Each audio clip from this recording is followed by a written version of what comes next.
So hello guys, welcome to my channel. मेरा नाम है खुशहाल और आप मेरे चैनल से जानते होंगे कि मैं यहाँ अपनी जनरेशन और जेन ज़ी के उन इश्यूज़ के बारे में बात करता हूँ जो हम लोग इस टाइम फेस कर रहे हैं। तो आज का टॉपिक है लॉन्ग नोटिस पीरियड जो इन मल्टीनेशनल कंपनीज़ में होते हैं। लास्ट वीक मैं अपने फ्रेंड से मिला और मेरे फ्रेंड ने मुझे ये बताया कि उसने रिज़ाइन डाल दिया है।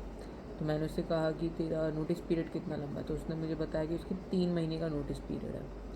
अब 3 महीने का नोटिस पीरियड, आप समझिए कि 90 डेज़ तक वो कंपनी के एम्प्लॉय है, लेकिन वो मतलब छोड़ नहीं सकता कंपनी, और अगर वो छोड़ेगा तो उसका एक्सपीरियंस लेटर बिल्कुल मतलब नहीं दिया जाएगा उसको। 1 साल जो भी उसने दिया है कंपनी को वो बिल्कुल ही नहीं माना जाएगा।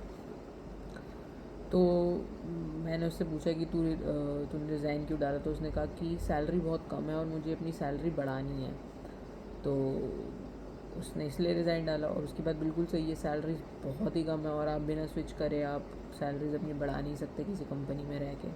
5% इंक्रीमेंट पे क्या ही होता है। तो मतलब उसने कहा कि मैं अभी से एक दूसरी कंपनीज में इंटरव्यू देने लग गया हूँ, बट मैं जिस भी कंपनी में इंटरव्यू देता हूँ वो जैसे ही मुझसे सुनते हैं कि आपका 90 डेज़ का नोटिस पीरियड है, तो वो मुझे बिल्कुल रिजेक्ट कर देते हैं, क्योंकि दूसरी कंपनीज़ को चाहिए होता है इमीडिएट जॉइनर्स। और आप किसी कंपनी में जहाँ से स्विच कर रहे हैं, अगर वो आपको 2 महीने का नोटिस पीरियड या 3 महीने का नोटिस पीरियड दे रहे हैं, तो आप एक तरह से बंध जाते हैं कि ना तो आप इस कंपनी में अब रहना चाहते हैं और ना आप दूसरी कंपनी में स्विच कर सकते हैं, क्योंकि आपको नोटिस पीरियड तो देना पड़ेगा, क्योंकि अगर आपको अपना एक्सपीरियंस लेटर चाहिए। तो मेरा उन कंपनी से और अपनी गवर्नमेंट से बस ये क्वेश्चन है कि इन नोटिस पीरियड्स को 1 मंथ से ज़्यादा ना एक्सटेंड कराएं, क्योंकि मैक्सिमम कंपनीज़ को इमीडिएट जॉइनर्स या 1 मंथ तक का ही वो वेट करते हैं। तो अगर किसी को लाइफ में या अपना करियर स्विच करना हो या बेटर जॉब अपॉर्चुनिटी के लिए जाना हो, तो वो एक लूप में फंस जाता है, ना वो जॉब चेंज कर सकता है, ना वो नई कंपनी में जा पा रहा है, वो ना वो पुरानी कंपनी में भी मेंबर नहीं है। एक तरह से नोटिस पीरियड मतलब आप रिज़ाइन ही हो, आप छोड़ चुके हो ऑलमोस्ट कंपनी, और आप नई भी कंपनी में नहीं जा सकते, क्योंकि वो आपका नोटिस पीरियड ही सुन के वो कर देंगे, मना कर देंगे। तो लास्ट ऑप्शन उनके पास यही रहता है कि पहले पूरा नोटिस पीरियड ख़त्म करो, उसके बाद जॉब्स के लिए अप्लाई करो। और आपको तो पता ही है कि जॉब मार्केट कैसा है, जॉब्स हैं नहीं, जो हैं भी वो मैं बता चुका हूँ आपको लास्ट वीडियो में भी कि बहुत कम सैलरीज पे हैं।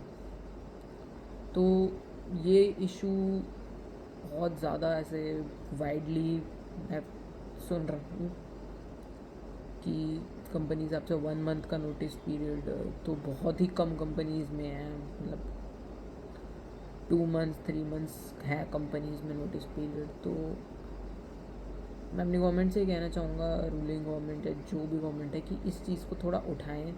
बिकॉज़ अगर कंपनी आपको चाहे तो आपको एक दिन में टर्मिनेट कर सकती है, मतलब आप वो चाहे तो आपको एक दिन में ही, उसी दिन जिस दिन चाहे उस दिन आपको टर्मिनेट करके उस कंपनी का एम्प्लॉय बनने से बिल्कुल मना कर सकती है।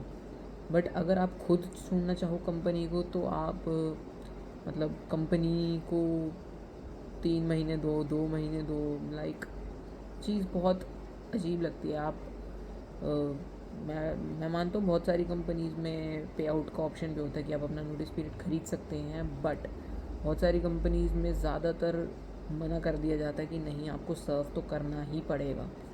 तो प्लीज़ इस चीज़ को थोड़ा सा हमारी गवर्नमेंट वो करे कि हाँ, समझे कि जॉब स्विच करने से ही हमारी सैलरी बढ़ सकती है, और अगर हम जॉब स्विच ही नहीं कर पा रहे तो फिर पॉइंट क्या है।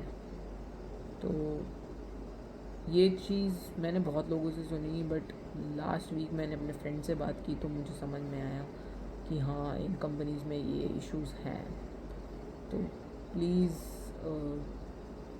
अगर मेरी वीडियोस कोई भी गवर्नमेंट के एम्प्लॉयज़ देख रहे हैं, रूलिंग गवर्नमेंट में, ऑपोजिशन पार्टीज़ में, जो भी, तो प्लीज़ वो इस चीज़ को शेयर करें, और बाकी सब लोग भी जो वीडियो देख रहे हैं वो भी शेयर करें, ताकि इस चीज़ के बारे में हमारे बाकी लोगों को भी पता लगे, गवर्नमेंट को भी पता लगे।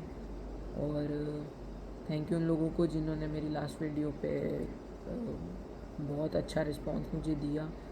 तो आज के लिए बस इतना ही, और मिलते हैं नेक्स्ट वीडियो में। तब तक के लिए बाय बाय।